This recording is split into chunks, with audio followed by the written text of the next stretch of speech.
All right, welcome to The Explainer. Today, we are diving deep into the Brand Partnership Playbook. And look, we're not talking about simple shoutouts here. We're going to explore how building powerful collaborations can lead to real, lasting growth for your brand. So let's jump right in. Okay, so think about it. In today's super crowded market, just shouting louder than everyone else, well, it doesn't always work, right? The smarter move? Teaming up. That's really the magic of strategic partnerships, and we're going to break down exactly how you can make that magic happen for your brand. First things first, before you even start daydreaming about who you want to partner with, you've got to ask yourself a really fundamental question. Why?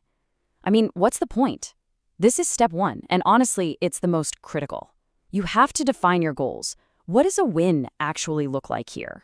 And a table like this is so important because it forces you to stop being vague and start making a concrete plan.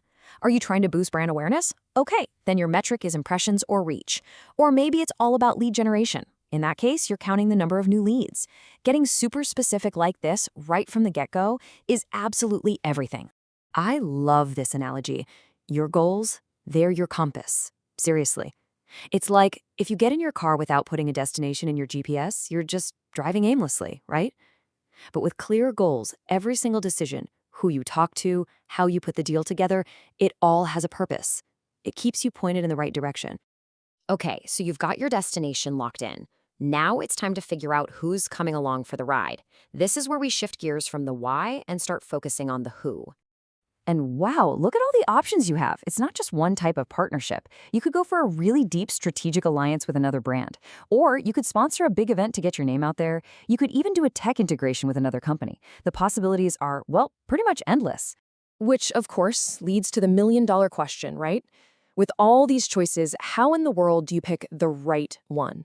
How do you cut through the noise and find that perfect partner who's actually going to make a difference? Well, the answer is having a clear way to evaluate them, just like this. And take a look at what's most important here. A whopping 40% goes to audience overlap. It really all boils down to that one question. Are they talking to your people? And right behind that at 25% is brand value alignment. Do you guys even vibe together? Does it make sense for your brands to be seen in the same sentence? And this is such a key point. It's not just about how many eyeballs they have. It's about resonance. Because, let's be honest, a partner with 1 million followers who couldn't care less about what you do is useless. You're looking for a genuine connection. The quality of that brand fit will always, always beat the sheer quantity of their audience. All right, you've got your goal. You've scouted a potential partner that looks like a great fit. Now for the tricky part. How do you get them to say yes? It's all about crafting a proposal they just can't refuse. But before we dive in, let's get something straight. There's a huge difference between a sponsorship and a real strategic partnership. Sponsorships, they're usually pretty transactional. You pay some money, you get your logo on a banner. But a true partnership, that's collaborative. You're not just buying an ad spot, you're actually creating new value together.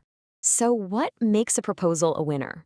It really comes down to these 3 key ingredients. 1, be super clear about what you're proposing. No jargon, just the core idea. 2, spell out what you bring to the table.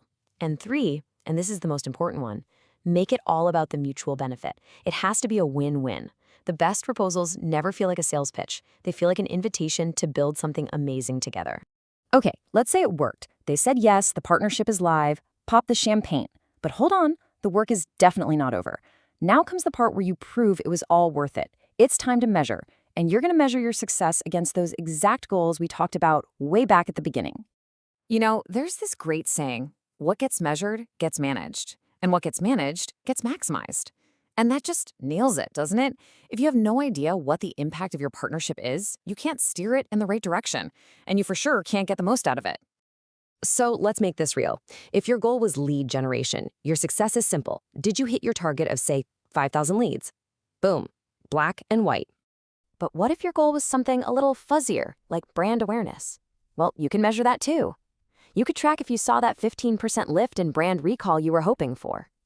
And then, of course, there's the big one, the bottom line, ROI, return on investment. For every dollar you spent, did you get $3 back?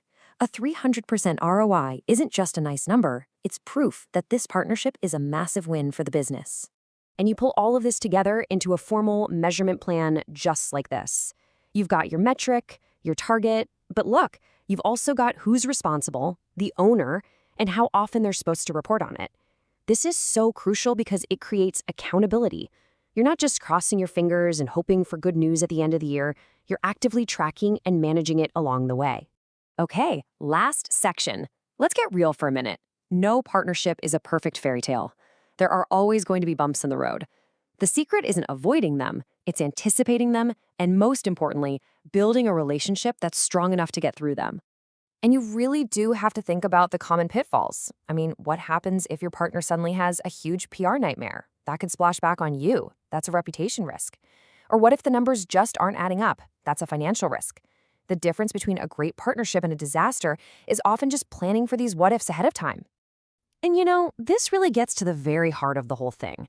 A great partnership isn't a one-and-done transaction. It's a living, breathing relationship. It needs regular check-ins, honest communication, and a genuine desire for both sides to win. It's a long-term thing. So let's boil this whole playbook down, shall we? 1. Define your goals. Know where you're going. 2. Choose partners based on real alignment, not just vanity metrics. And 3. Measure absolutely everything.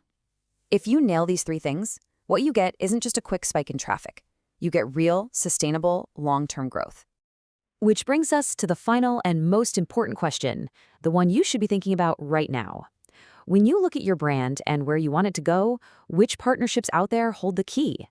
Which collaborations will be the ones to boost your visibility, build that crucial trust, and create value that actually lasts? And that's our look at the Partnership Playbook. Thanks for joining. Now go build something amazing together.